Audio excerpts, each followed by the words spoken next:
Bonjour à toutes et à tous et bienvenue dans cette nouvelle vidéo. Petit boucol de l'été, de ces 2 derniers mois. Qu'ai-je acheté cet été? J'ai fait des marchés aux livres, des Easy Cash, des boîtes à livres, tout ce qui contient des livres pas trop cher. J'y suis allé. Et qu'est-ce que j'ai looté cet été? Et je vais vous le montrer tout de suite. Alors j'ai eu une coupure de courant, c'est pour ça que mon chat là est déjà plein. J'ai dû relancer, enfin bon bref c'était la merde. Et je vais essayer d'aller au principal. Je vais remettre mon chat là où il était avant. Il est là. Re-salut YouTube. On espère que Louane va revenir. Parce qu'elle était là. Je lui ai dit sur Insta qu'elle pouvait revenir. C'est bon. Je suis là, Louane, tu peux revenir. Et voilà, donc on va commencer, je vais pas tergiverser, par le Bernard Minier. Je vais remettre ma caméra à l'endroit.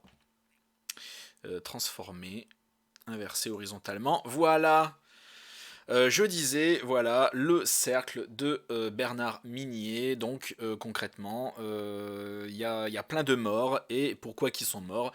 Donc ça n'a pas l'air de révolutionner grand-chose. Mais moi j'adore Bernard Minier. Il est très bien. Sœur, tu dis sœur de Bernard Minier. Je l'ai, mais je l'ai pas lu encore.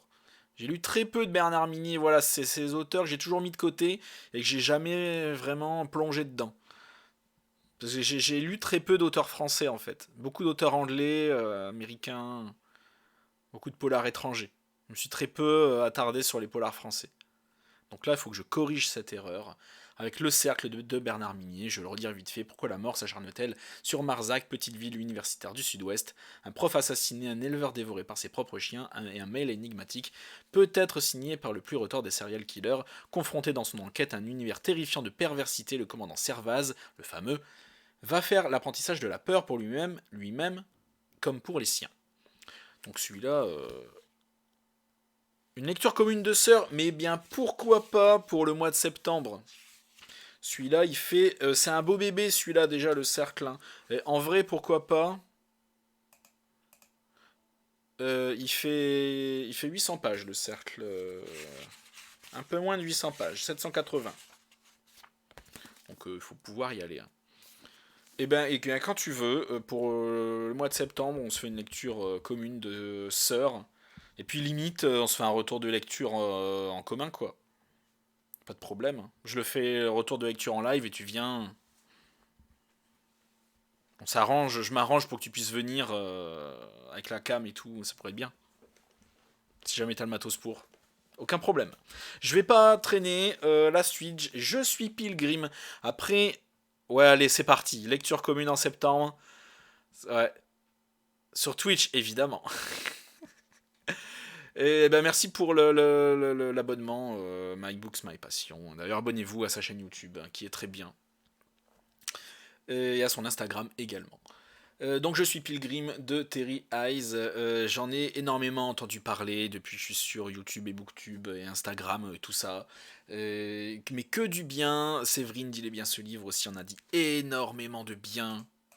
Donc je suis très content d'être tombé dessus sur Easy Cash. Donc voilà, une jeune femme assassinée dans un hôtel sinistre de Manhattan, un zoologiste, père de famille décapité en public sous le soleil d'Arabie Saoudite. Ah, c'est une pavasse, ouais, de fou. Le directeur adjoint d'un institut médical énucléé en Syrie, un complot visant à commettre un effroyable crime contre l'humanité, et en fil rouge reliant ces événements, un dénommé Pilgrim. Pilgrim n'existe pas officiellement.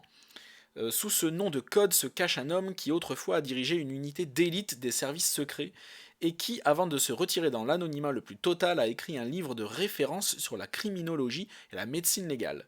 Un homme rattrapé par son passé d'agent secret, un thriller d'espionnage, blabla, c'est génial. Bon. Et j'en ai entendu tellement de bien, je l'ai vu, j'ai sauté dessus, j'ai limite crié de joie, je suis en mode ah, enfin. Comme un taré, dans Easy Cash, c'était bien. Pour 2 balles en plus, le truc qui doit faire 1000 pages, quoi, tellement il est épais. Ouais, bah je suis pas loin, il fait presque 900 pages. 900, non, il fait un peu plus de 900 pages. Donc c'est le bébé, si tu veux. Il est là. Très content. On va, voilà, j'essaie aussi de rassembler quelques Jean-Christophe Granger, si vous ne le connaissez pas. Pas mon délire, j'ai peur que ça parte dans tous les sens. Je peux comprendre, hein, parce que, en fait, généralement, il te présente les meurtres tous les meurtres différents, mais au final, comme ils se rejoignent, c'est une seule même ligne directrice. Donc je pense qu'il y a plein de rebondissements, il se passe beaucoup de choses, mais je pense que la ligne directrice, elle reste présente.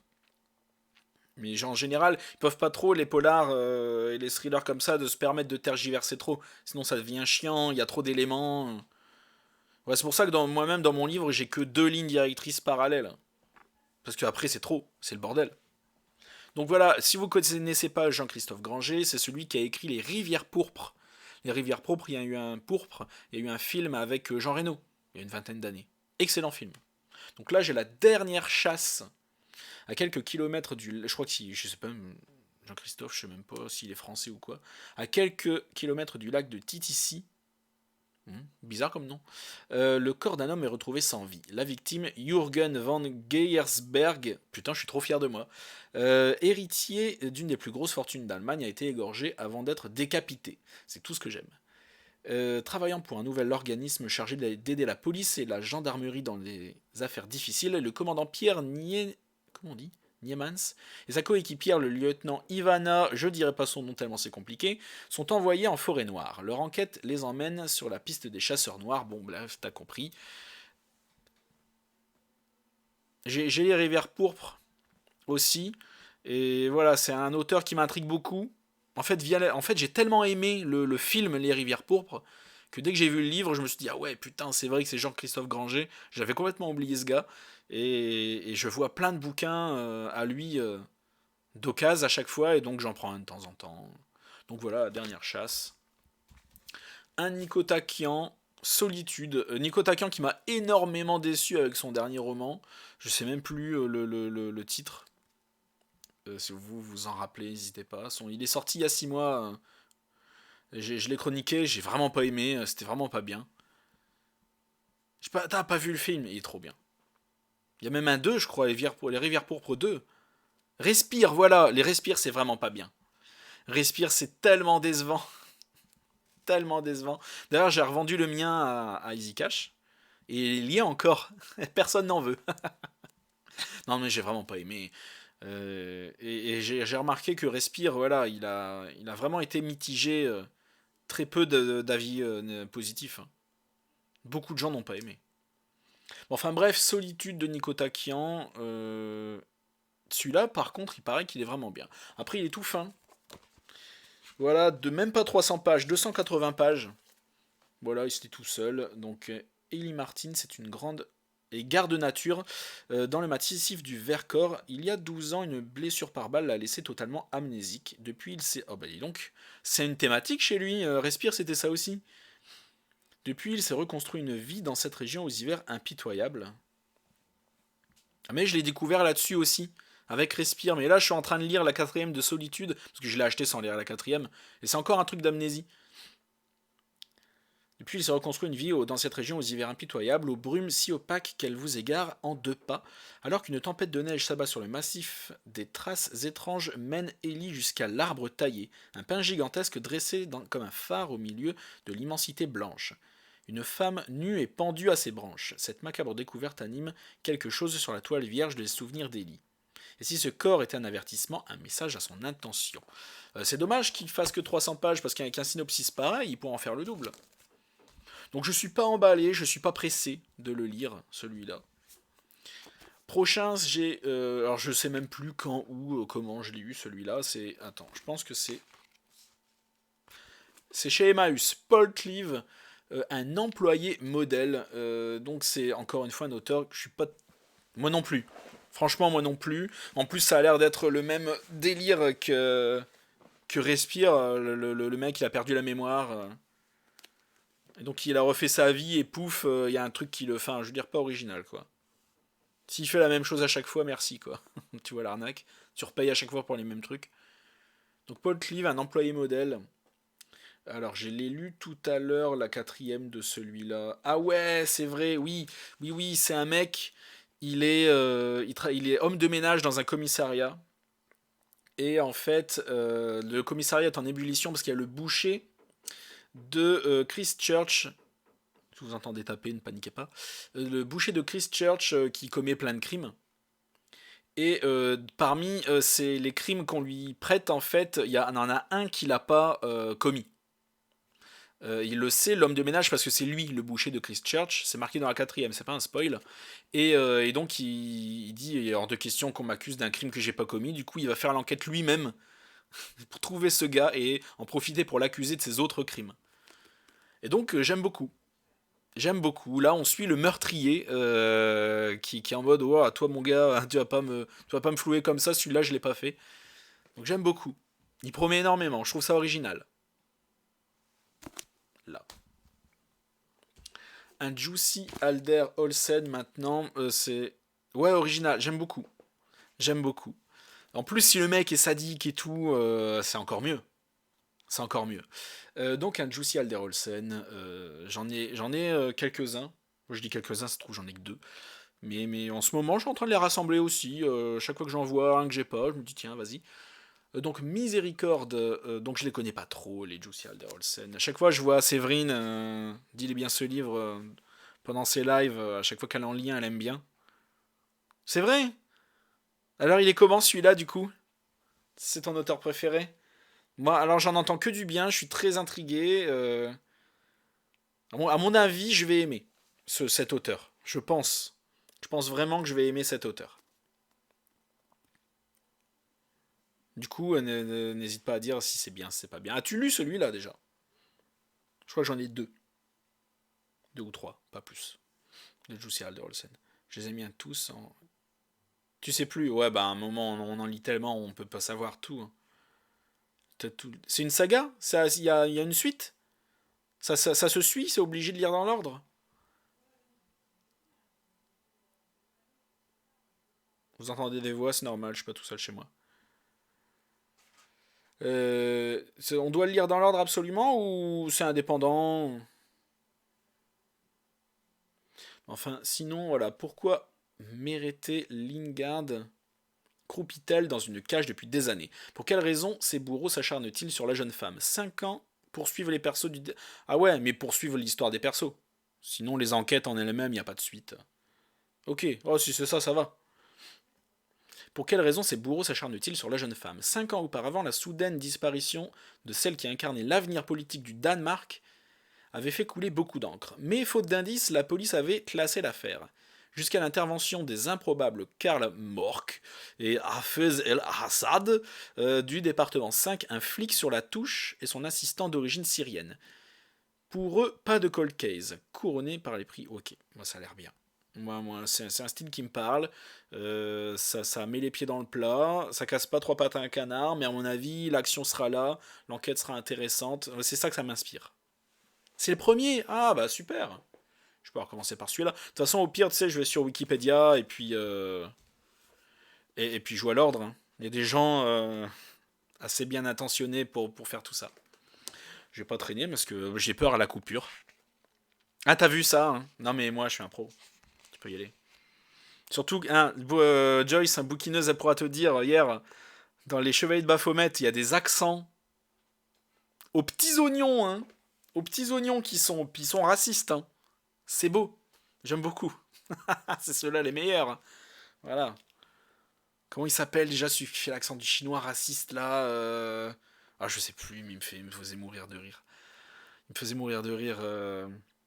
Ah, je sais, on s'en fout de toute façon. Pierre Lemaître, maintenant, le suivant, Sacrifice. Bah, je le connaissais pas celui-là. Je le connaissais pas. Je l'ai eu tout à l'heure à Emmaüs. J'ai lu cet après-midi. Parce que je suis à Emmaüs cet après-midi. J'ai eu pour combien? Ah non, si, attends, j'ai eu pour combien? 2 euros, oui, donc tu vois. Donc je connais, voilà, Robe de mariée, j'en ai deux déjà de Pierre Lemaître, à part celui-là. Mais Sacrifice, je connaissais pas du tout. Un événement est considéré comme ah oui, c'est ça, comme décisif lorsqu'il désaxe complètement de votre vie.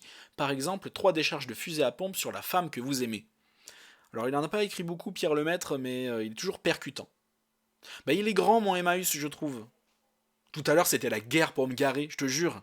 Le parking est assez grand, mais en fait, il est ouvert que 3-4 jours par semaine. Genre le mercredi, vendredi, samedi, dimanche. Et là, en fait, je pense que c'est le rendez-vous des vieux. Tous les vieux sont venus en même temps. En plus, les vieux, ils savent pas conduire, c'est des timbrés au volant. Et franchement, j'ai mis un mal fou à me garer. Tout le monde se dépassait sur le petit parking. C'était le bordel. Donc j'ai mis, avant de pouvoir y entrer, j'ai attendu plus de 3 quarts d'heure. C'était beau. Bon, bref, on s'en fout. Anne Forestier est la nouvelle compagne du commandant Verhoeven et l'unique témoin d'un braquage dans une bijouterie des Champs-Élysées. Elle a été violemment tabassée et laissée pour morte. Non, pas du tout. Bah non, moi, enfin, tu vois, moi je suis pas insulté, je suis pas pressé. Toi, je cherche une place, s'il y en a pas, je vais voir ailleurs. Mais il y a des vieux, ils se dépassent entre eux. Il y a une connasse avec sa mini là, elle doit avoir 60-65 ans. Elle a vu que j'avançais pas. Semaine, je suis allé pour une heure. Oui, j'ai vu ta story, putain, et j'en revenais pas. Et t'es une timbrée, toi, dans ta tête, 13 kilos de livres à Emmaüs. Le tien doit être beaucoup plus intéressant que le mien. Donc j'ai une connasse avec sa mini qui a vu que je bougeais pas parce qu'en fait devant c'était bloqué. Elle m'a dépassé comme une grosse conne et puis elle s'est retrouvée bloquée. Elle s'est fait gueuler dessus et tout, elle comprenait pas. Enfin, trop con les vieux. Surtout pour Emmaüs, ils se sentent pas pisser, c'est très agaçant. Et donc, atmosphère glaçante, écriture sèche, mécanique implacable, Pierre Lemaître a imposé son style. Donc voilà, Pierre Lemaître, c'est toujours des dingueries, ces romans. Alors oui, ensuite, j'en ai acheté 2. Donc le mystère de la chambre jaune, je vous le présente pas. Je vais même pas faire l'effort de vous le présenter. Et avec celui qui suit, jamais lu Pierre. Ben moi non plus, figure-toi. Moi non plus. À chaque fois, je vois des résumés, à chaque fois, je vois des chroniques, et à chaque fois, c'est dinguerie sur dinguerie. J'ai le serpent majuscule. Et j'ai pas son dernier, le Grand Monde. J'en ai encore un autre. Enfin, je sais plus. Bah ouais, ouais, ouais, mais c'est un vieux, hein. C'est un vieux. Attends, c'est une édition de quelle année? 1960, hein. Et en fait, la suite, c'est le parfum de la Dame en Noir. C'est une édition avec celle-là, avec des images du film. Donc concrètement, je m'en fous, mais bon, le parfum de la Dame en Noir, le deuxième qu'il y avait à côté, il était trop ancien. Du coup, j'ai préféré prendre celui-là. Édition spéciale, blablabla. Donc je pourrais me la péter parce que j'ai une édition spéciale. Donc je vais même pas faire l'effort de présenter ça, tellement c'est connu. Débrouillez-vous. Donc au moins le mystère de la chambre jaune. Avec Rouletabille, vous voyez. On étudie ça au collège, quoi. Et ça, c'est la suite aussi avec Rouletabille. Et c'est très bien. Le parfum de la dame. Le mystère de la chambre jaune, je l'ai lu, mais pas celui-là. Donc, comme apparemment c'est des suites, je vais les enchaîner. Assez rapidement. Donc, celui-là, j'en ai entendu un peu parler. Fabiano Massimi, c'est l'ange de Munich. Donc, apparemment, il a eu le prix des lecteurs sélection 2022. Donc, très curieux. C'est un truc qui se passe pendant la Seconde Guerre mondiale. Donc Munich 1931.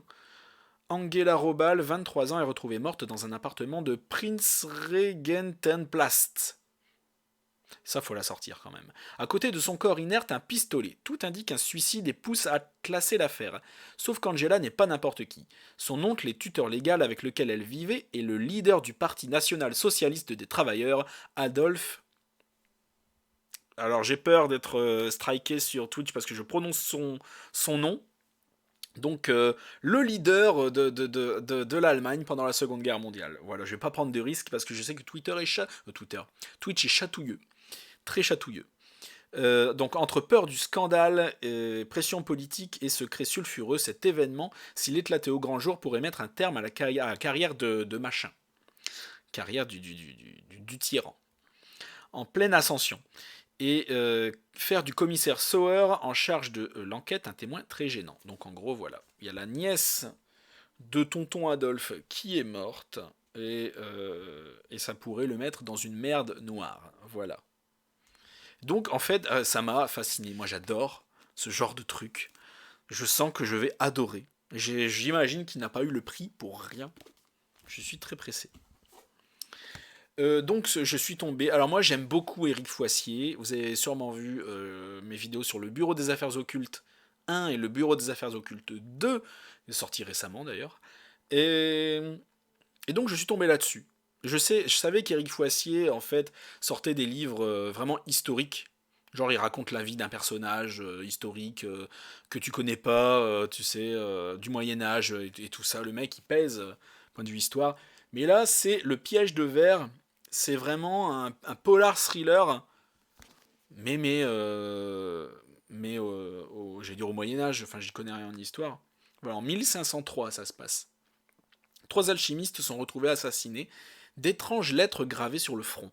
Convaincu qu'un complot se trame à la couronne, la reine Anne de Bretagne, donc vous situez un peu, fait appel pour mener l'enquête à la jeune apothicaire Héloïse Sandlar, accompagnée du baron de Combalec, un soldat autoritaire et rude. Afin de déjouer la machination conçue par un esprit dérangé, les voilà contraints de décrypter les énigmes et codes secrets d'un mystérieux parchemin. Je sais pas quand je vais le lire, hein, du coup, Joyce, celui-là. J'essaie de pas tarder. Je dis ça pour tous les bouquins, mais au final, je fais tout traîner. Non mais lis-le, franchement, il est top. Bureau des affaires occultes. Je te dis, en plus, le côté histoire prend pas trop le pas. C'est vraiment... Le contexte est historique. Mais pour le reste, c'est un vrai polar. Je trouve que Valentin Verne est vraiment bien. Ce qui pourra te choquer, je pense, Louane, c'est le journal de Damien. Parce qu'un chapitre sur deux, t'as voilà, l'enquête, l'histoire, et le chapitre d'après, en fait, c'est le journal de Damien. Et je pense que les pratiques du vicaire sur Damien vont te choquer énormément. Je pense vraiment. Donc franchement, ne te formalise pas. Pour ça, ne juge pas le livre là-dessus, parce que c'est vraiment assez hardcore. Ce que le vicaire pratique sur Damien, je te laisse imaginer si tu veux. Mais voilà. Voilà, du coup, je préfère te le dire. Et le livre est super. Donc vitrail au pouvoir mortifère, science occulte, disparition mystérieuse, les menaces pleuvent sur Héloïse, bien décidée à venir à bout des adversaires du roi. Mais les temps sont difficiles quand on est une femme et, afin de survivre, il lui faudra l'aide de tous ses alliés, peut-être même celle de son amour de jeunesse, le chevalier Bayard, à moins que l'attrait grandissant que Combalec exerce sur elle ne bouleverse ses plans. Et donc voilà. Choqué, oui, vraiment. Oui, oui, vraiment. Ouais, ouais. Je pense que ça va peut-être te trigger un peu. Enfin, je le redoute. Normalement, non, parce que ça ne reste qu'une histoire. Et le vicaire est le méchant, donc il a des actes de méchant, tu vois. Mais voilà. Je préfère le dire. Le vicaire n'est pas un tendre, surtout envers les enfants, si tu vois ce que je veux dire. Et après, il n'y a pas de description de tout ça. Non, voilà, disons que c'est dit, quoi. C'est dit. Damien a eu une enfance difficile. Très difficile, on va dire. Alors, Arnaldur Indridason, Les fantômes de Reykjavik. Celui-là, j'en ai aussi énormément entendu parler. Et donc là, je l'ai vu. Ouais, tu verras. Après, voilà, il n'y a pas de scène ou descriptive de tout ça. Mais bon, c'est quand même fortement suggéré. Le Damien, il en chie vraiment. C'est le malheur pour lui. Tu vois, il est enfermé dans une cave. Et vraiment, voilà quoi. Voilà, voilà. Et donc voilà, j'en ai entendu beaucoup de bien de celui-là. Donc je l'ai vu récemment et je l'ai chopé, j'ai pas hésité. J'ai son dernier à lui, que j'ai toujours pas lu d'ailleurs, qui est dans ma bibliothèque, là il traîne. Et c'est comme le dernier Bernard Minier, la Lucia qu'on peut voir là, qui est là, et j'ai toujours pas lu. En ce moment je suis en train de lire le Franck Tillier, La Chambre des Morts. J'ai du mal à lire un peu. C'est bien, mais trop de détails scientifiques et du coup ça me gave. Donc bref, Dany a disparu, elle se droguait, ses grands-parents font appel à Conrad, un policier à la retraite. Une fillette retrouvée noyée dans le lac au centre de Reykjavik en 1947 hante les rêves d'une des amies de l'ex-policier. Comment la police a-t-elle mené ses enquêtes? À des années de distance, les mêmes erreurs semblent se répéter. Conrad, solide, têtu, coléreux et rompu par son enfance auprès de son père à toutes les ruses des voyous, n'hésite pas à bousculer les conformismes. Il sait aussi écouter les fantômes. Donc, dans une construction particulièrement brillante, Inrina, ouais, bon, bref. Et donc, j'en ai entendu tellement de bien que voilà, j'ai pas trop hésité. Notamment Séverine, tu vois, parce qu'elle influence beaucoup. Et plein d'autres gens sur YouTube et Instagram m'ont bien rendu curieux. Bon, là, j'attaque le sac qu'il y a à côté de moi. Encore un Jussi Alderolsen. Voilà, Joyce, tu peux voir un peu ça. J'ai chopé Délivrance dans un marché aux livres. Alors je vous le mets là, je suis en train de sortir les livres en tas là. J'en ai encore plein. Je vais peut-être moins m'attarder. Et donc voilà, Délivrance. Donc ça doit être la suite de Miséricorde. Je sais pas si c'est le. C'est le troisième celui-là. Ok, cool. Donc, au fin fond de l'Écosse, une bouteille ancienne en verre poli est longtemps restée sur le rebord d'une fenêtre. Personne ne l'avait remarqué, pas plus que le message qu'elle contenait. Un appel au secours écrit en lettres de sang. Envoyée par la police anglaise à Copenhague, la mystérieuse missive atterrit entre les mains de Mork et de son équipe. Son déchiffrage révèle qu'elle provient de deux garçons qui auraient été kidnappés 10 ans plus tôt. Chose étrange, leur disparition n'a jamais été signalée. Donc, j'aime beaucoup ce genre de choses.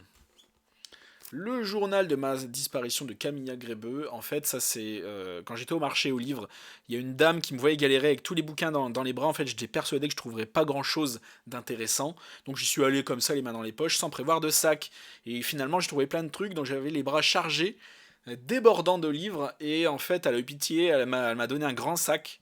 Et donc, du coup, pour la remercier, je me dis, je peux pas repartir sans lui acheter quelque chose. Et donc, je lui ai acheté celui-là, le journal de ma disparition de Camilla Grébeux. Auteur nordique, faut que je m'y mette. Encore une fois, il faut que je me mette au polar nordique. Je me suis concentré pendant des années sur les polars anglais. Ah, c'est vrai. Pourquoi tu l'aimes pas? Parce qu'il y a une raison particulière. C'est les histoires, sa façon d'écrire. Ça m'intéresse du coup. C'est un délire après les polars nordiques. Hein. C'est un délire, hein. C'est un style. Mais voilà, je me suis tellement concentré sur les polars anglais, un peu américains, mais plus anglais, que du coup, j'ai un peu délaissé les autres pays. Donc il y a 8 ans, Malin, c'est ce prénom, alors adolescente, a découvert une fillette enterrée dans la forêt d'Ormberg, une ville suédoise isolée.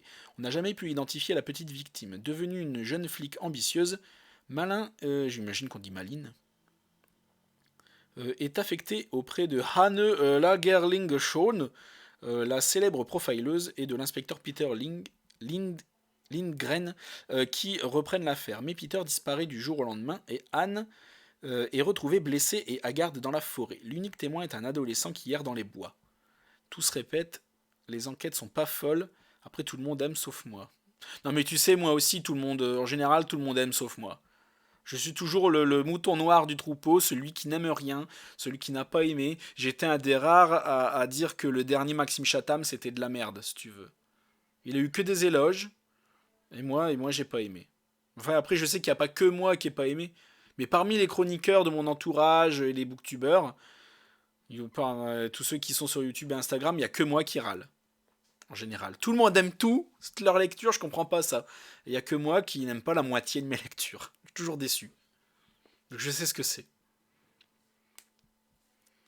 Et donc voilà, c'est une affaire de disparition. Sans le dire à personne, celui-ci récupère le journal de Anne. Oh, ça va être le bordel. Donc on verra bien.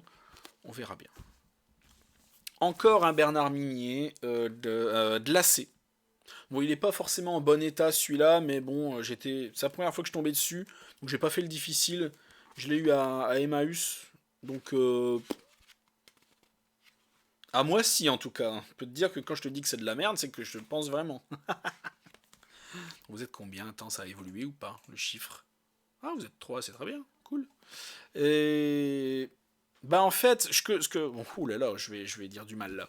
Ce que je déplore énormément, autant sur YouTube ça va, parce que comme les gens parlent, ils sont obligés de développer.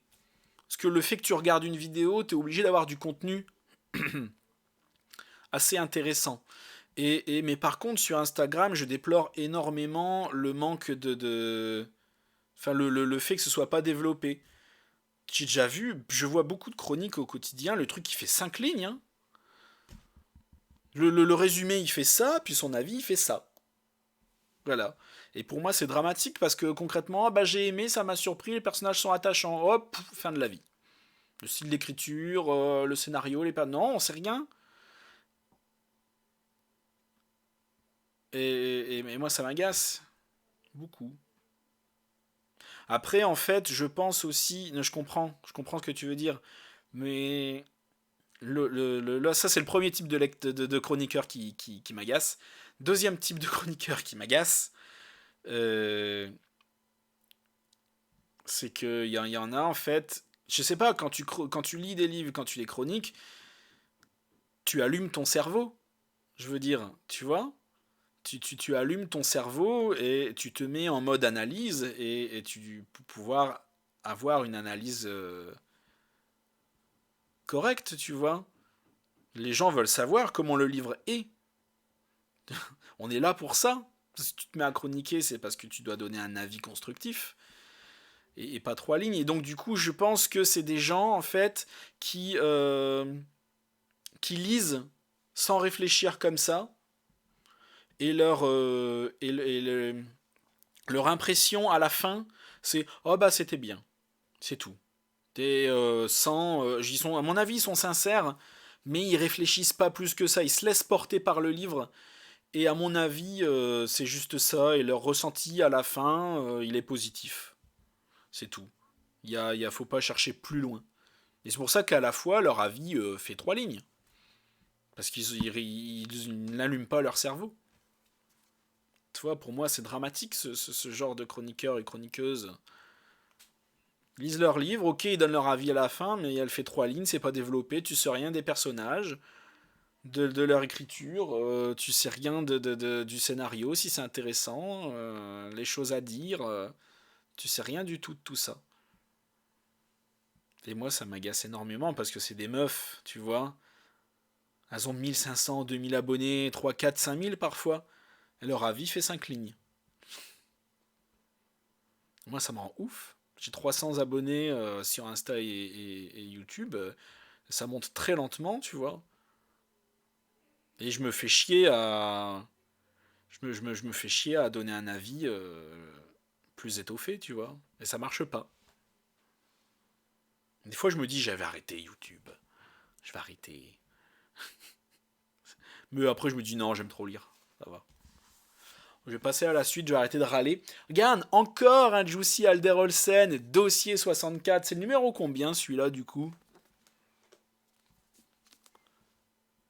Ils sont très synthétiques. Ah ouais, mais peut-être un peu trop synthétiques. Un peu trop synthétiques. Pour moi, c'est ça le problème. Toi, on peut être synthétique mais complet. Putain, j'ai des noms, hein. Et je peux te dire que j'ai des noms de chroniqueuses que je connais bien. Bon, personne ici, hein, ne vous en faites pas. Mais le septième. Ah bah putain, ouais, effectivement. Bien des chroniqueuses. Mais tu vois, on peut être synthétique mais complet, tu vois. C'est ça. Dire vite fait que le scénario il est original, dire vite fait que les personnages, la relation des personnages est intéressante. Voilà, hein, ça te prend 10 lignes, mais tu peux être complète. Ça, c'était mon problème au début en fait. Quand j'ai commencé, j'en disais beaucoup trop. J'étais beaucoup trop long. Parce que je détaillais tout dans le détail en fait.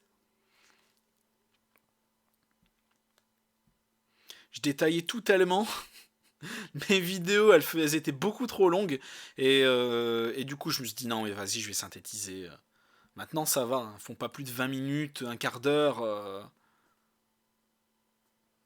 Mais moi, c'est pareil. Louane, moi, c'est pareil. En fait, quand je développe pas, j'ai l'impression d'être une fraude. J'ai l'impression d'être une fraude. Pas que je dis de la merde, mais j'ai l'impression d'être une putain de fraude. Et je me dis que ça va finir par se voir, tu vois. Mais voilà, mes premières vidéos, vous pouvez aller voir, remonter le fil de ma playlist retour de lecture. Les vidéos, elles étaient super longues, tu vois. Ma première vidéo, elle fait 40 minutes sur un livre. Tellement je détaille, mais tout dans le détail. J'étais tellement pas aimé, j'ai été salé, j'ai tout détaillé de ce que j'ai pas aimé. Tout. C'était une fraude d'Agatha Christie, c'était. Mais voilà, je me sens comme une fraude si je détaille pas tout, si je suis pas complet, si au moins j'aborde pas chaque thème.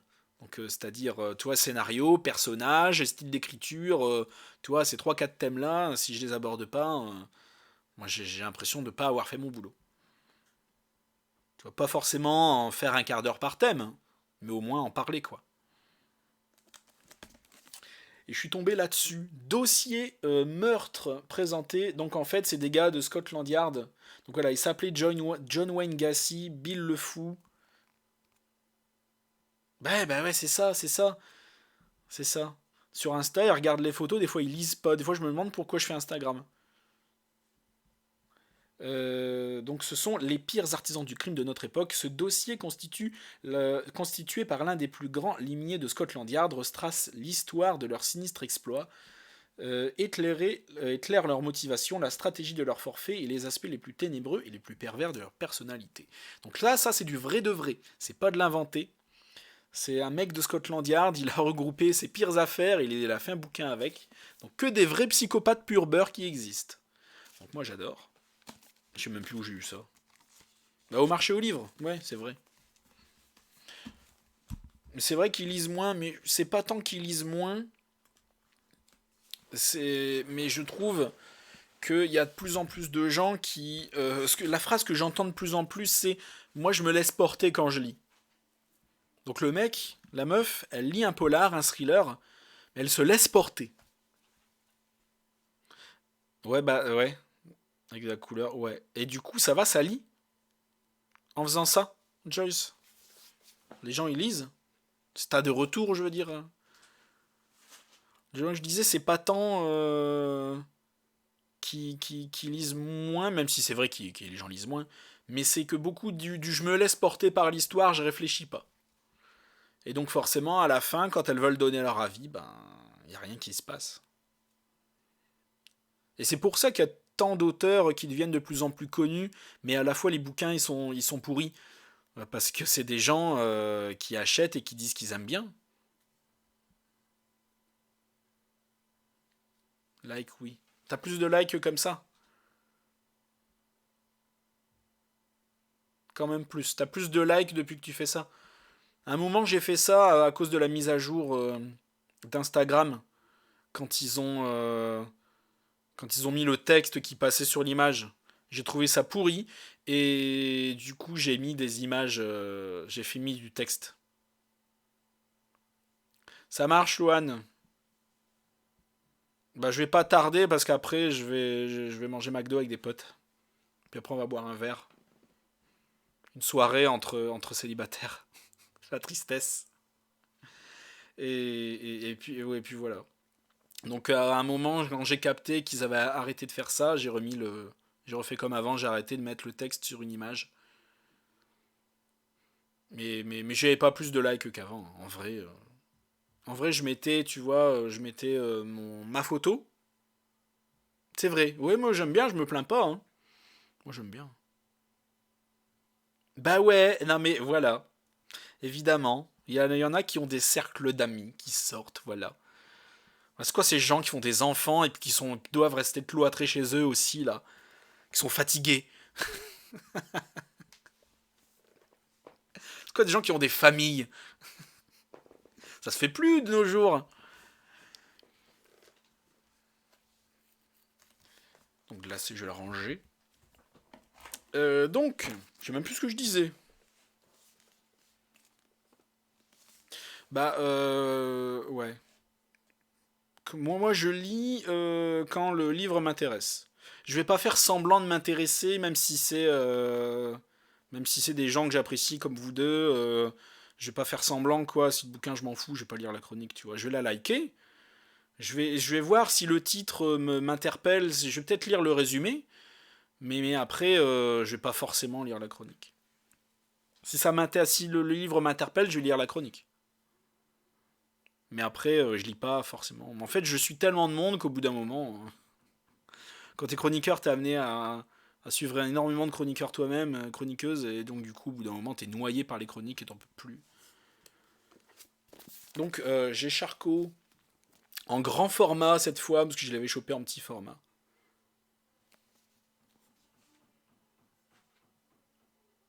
Bah, ouais. Bah, après, chacun son truc, hein. Mais moi, clairement, moi, je sais qu'il y a des genres, je m'en fous complètement, tu vois. La littérature blanche et la romance, par exemple, quand j'en vois passer, même pas, je regarde. Les fantaisies fantastiques aussi, c'est un peu pareil. Il y en a tellement qui sortent que. Il y en a plein, hein, je vois plein de chroniques dessus, hein. De la fantaisie, de la SF et tout, avec des couvertures, c'est toutes les mêmes. Magnifiques couvertures, mais elles se ressemblent toutes, donc au bout d'un moment, je fais même plus gaffe. Je deviens blasé. Les polars et les thrillers, par contre, ça je lis. Systématiquement. Donc Charcot, de Franck Tillier. Voilà, avec la fameuse Lucienne Bell. Je sais pas le combien c'est. Bah moi, pas forcément. J'ai pas forcément que des comptes qui m'intéressent. Donc voilà, j'ai Charcot. Je peux rester 3 ans là-dessus. J'ai pas forcément que des comptes qui m'intéressent parce qu'en général, dès qu'il y a une nouvelle chroniqueuse qui me suit, je la suis en retour. En fait. Et même si elle chronique que de la romance, tu vois, ou des livres qui m'intéressent pas, parce que je me dis, vas-y, elle m'a follow, ça veut dire qu'elle a lu mes chroniques, ça veut dire qu'elle m'a liké, qu'elle s'est intéressée à moi, je peux pas ne pas je vais dire la récompenser en la follow, mais tu vois, je peux pas lui renvoyer ne pas lui renvoyer l'ascenseur, c'est pas possible. Je me dis, je dois au moins la follow, en retour, histoire de faire monter les chiffres un peu de tout le monde, quoi. Oula.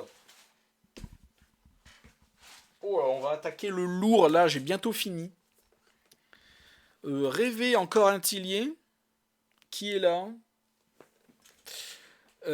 Donc celui-là, il paraît que c'est un de ses meilleurs, il paraît qu'il est très bien. Ouais, bah après chacun son truc, mais en fait ce que je me dis c'est que la meuf elle me follow, et si elle voit que je la follow pas en retour, elle va peut-être se désabonner.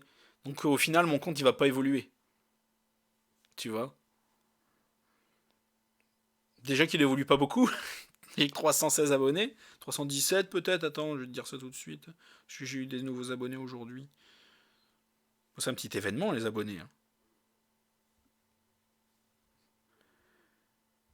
Je suis à combien? Attends. Je suis à combien? 317, ouais, tu vois. Donc bon, faudrait peut-être que je fasse le tri. Il y a beaucoup d'auteurs aussi qui viennent, qui me suivent, et au final, ils me proposent pas le SP. Des auteurs de thrillers, de polar et tout. Ils viennent me follow, je vois un peu et tout, qui... Ouais. Mais après, ouais, mais en fait, c'est parce que je me sens obligé de faire ça. Si je me follow en retour, parfois c'est parce que le compte m'intéresse vraiment, ça arrive, hein. Mais parfois c'est parce que je me sens obligé, tu vois. Je me dis, ouais, vas-y, la personne, elle m'a follow, elle s'est intéressée à mon compte, je peux pas, tu vois. Je suis trop gentil, moi. Je suis trop un good guy. Et donc rêver, ouais, on entre dans la période de Tillier qui est très psychologique. Parce que là, je suis en train de lire La Chambre des Morts, et là, il est très scientifique, c'est très chiant. Donc l'histoire est intéressante, mais en fait on est tellement noyé dans les propos scientifiques, dans les explications scientifiques de la moindre merde qui passe, que moi ça me gave en fait. C'est pour ça que j'ai du mal à le lire. Et là je préfère le Franck Tillier psychologique. Beaucoup mieux. Ouais. Non mais moi clairement en fait, là je me retrouve noyé dans plein de chroniques qui m'intéressent pas, et je pense que je vais faire le tri. Clairement, il faut que je fasse le tri. D'ailleurs, tu m'y fais penser, je vais peut-être faire ça demain. Je sais pas. Et donc voilà, donc celui-là, je vais le relire par contre. Tillier, ben je pense que c'est un auteur un peu surcoté quand même. Un peu surcoté. Là, ça fait plusieurs que je lis de lui, là, pour YouTube. Et là, c'est le deuxième que je lis, il faut que j'en attaque un autre. Et c'est pas si bien que ce que je pensais. Je suis un peu déçu de Franck Tillier. Après, La Chambre des Morts, celui que je lis, c'est son deuxième roman. Il a été édité en 2004 ou 5. Donc on était dans la vibe, les experts, Miami, police scientifique. Donc en fait c'était juste la mode. Donc on peut pas trop lui en vouloir finalement, je pense. On peut pas trop lui en vouloir. Mais le Franck Tillier avec Rêver et psychologue, plus psychologique, me plaît beaucoup plus. Après il a une plume qui se lit tout seul. Je veux dire, sa popularité, il l'a pas volé quoi. Ce d'utilier, ça se lit, c'est fluide quoi. T'es dedans. Tu lis, tu t'arrêtes pas. Tu lis, tu t'arrêtes pas. Mais après, c'est l'histoire. Voilà, ce genre d'auteur, ils écrivent très bien, c'est très fluide, ça se lit tout seul. Quand t'es dedans, quand t'es lancé, t'es lancé. Mais par contre, c'est ce qui est toujours très incertain, c'est la qualité du scénario, qualité de l'histoire. Ça, par contre, c'est très, ça fait, c'est la montagne russe. Donc psychologue réputée pour son expertise dans les affaires criminelles, Abigail souffre d'une narcolepsie sévère qui lui fait confondre le rêve avec la réalité. De nombreux mystères planent autour de la jeune femme, notamment concernant l'accident qui a coûté la vie à son père et à sa fille, et dont elle est miraculeusement sortie indemne. L'affaire de disparition d'enfants sur laquelle elle travaille brouille ses derniers repères et fait bientôt basculer sa vie dans un cauchemar éveillé. Dans cette enquête, il y a une proie et un prédateur elle-même. Donc celui-là, j'en ai entendu énormément de bien, comme quoi il fait partie de ses meilleurs et tout. Donc celui-là, par contre, j'ai très hâte de le lire. Celui que j'ai pas du tout hâte de lire, c'est celui-là, c'est La Muse Rouge de Véronique Dehaze. Pourquoi je l'ai acheté, je sais pas. C'est un mystère pour moi. Pourquoi j'ai acheté. Je l'ai eu à Emmaüs. Et je pense que c'était un jour où j'avais rien trouvé, donc pas en désespoir de cause, je l'ai acheté. Je pense que c'est ça, parce que j'en ai entendu énormément de mal, notamment de Séverine, dit bien ce livre, encore une fois, mais pas que d'elle, quoi, sur plusieurs booktubeuses, plein de chroniques, quelques chroniques, soit c'est mitigé, ou soit c'est vraiment négatif.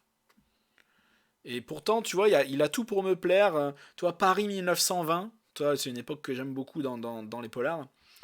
À son retour des tranchées, Victor Desange, ancien de la Mondaine, intègre la brigade criminelle. L'ambiance à la capitale est électrique. Entre grève à répétition et affrontements entre communistes et anarchistes d'un côté et royalistes de l'Action française de l'autre. Bon, après tout, on est en France, hein, donc c'est cohérent. Pardon. Des clandestins de l'international affluent de partout tandis que les empires coloniaux se fissurent. Dans un tel contexte de meurtres successifs de plusieurs prostituées, les meurtres successifs de plusieurs prostituées peinent à apparaître comme des affaires prioritaires. Jusqu'à ce que ce soit non plus une belle nuit, non plus une belle de nuit, mais un client représentant officiel de la République de Chine qui trouve la mort dans une maison close. Chargé de l'enquête, bon blablabla. Donc celui-là, bon, je l'ai pris parce que finalement, il a fini par m'intriguer, tu vois. Je me dis pourquoi on en dit tant de mal. Et finalement, je vais le lire, je vais pas aimer, je vais en dire du mal aussi, tu vois. Donc là, par contre, les enfants, je rigole plus. Ça, c'est le sac que la dame m'a donné, comme je disais tout à l'heure. La dame va acheter des cigarettes, hein, d'ailleurs. Mais là, c'est du gros et du beau. Ceux-là, je les ai montrés en story sur Insta il y a longtemps. Non, franchement, je suis très sceptique sur la Muse Rouge. Très très sceptique. Ça, c'est les derniers. Voilà, après, j'en ai plus. Là. Là. Alors, vous vous souvenez, dans l'épisode précédent, dans mes book hauls précédents, je vous avais montré des gros Stephen King. Mais de la mort qui tue des années 90, des énormes éditions. Et bien là, j'en ai retrouvé 3 autres, dis donc. Bazar de Stephen King, énorme. Voilà, vous voyez un peu le machin.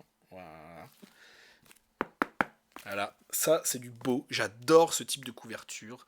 Ça date des années 90, enfin 90 peut-être du temps, encore une fois je le dis, mais où les maisons d'édition avaient des artistes, des dessinateurs, 1991, tu vois, avait des dessinateurs qui se faisaient chier pour faire les couvertures, et pas en 3 clics comme aujourd'hui, quand je vois les couvertures des poches d'Agatha Christie, là, parce qu'ils ressortent l'Agatha Christie en poche en ce moment. Si c'est pas déjà fait d'ailleurs, ils sont peut-être tous sortis maintenant. Et quand je vois les horreurs que c'est, je suis très content de retomber sur des livres avec des couvertures comme ça. Donc j'ai eu Bazar. J'ai eu Les Yeux du Dragon. Magnifique. Ça dans une bibliothèque, ça c'est une tuerie, tu vois. C'est une tuerie. Vous êtes encore 2, cool. Très bien. Donc j'aime beaucoup. Et le dernier, c'est alors la tour sombre. Alors là, il y en a 3. C'est le pistolero, les 3 cartes et terre perdue. C'est les 3 premiers. Je sais qu'il n'y en a pas que 3. J'ai déjà lu quoi?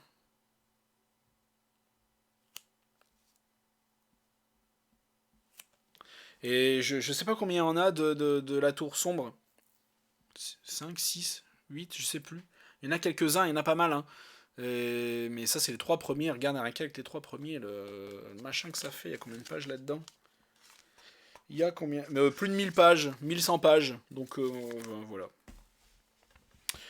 Et donc, c'est tout pour cette fois. Je vais faire mon outro de fin. Un des kings que tu présentes. Genre à l'époque où c'est des qui te manquent. Les deux. Non seulement c'est des qui me manquent, mais en plus c'est une collection que j'aime beaucoup. Parce que certains que j'ai trouvés dans cette édition-là, que j'avais déjà, mais genre en poche, tu vois, bon, à la con. Mais bon, franchement, je préfère les prendre comme ça, et après je me débarrasse de mes poches, tu vois, je les mets en boîte à livres. Donc merci à tous d'avoir regardé cette vidéo jusqu'au bout. N'hésite pas à liker la vidéo, à la partager. Donc cette fois j'ai pris mon temps parce que cette fois je fais ça en live. Au revoir YouTube, cette fois je fais ça en live. Donc je parle avec les gens. Donc je prends mon temps, c'est plus convivial, tout ça. Donc n'hésite pas à venir t'abonner à ma chaîne Twitch, Alistair Live, lien dans la description. N'hésite pas à t'abonner à la chaîne, à liker, à la partager la vidéo, à t'abonner à mon Instagram. Merci à tous et à la prochaine chez Alistair.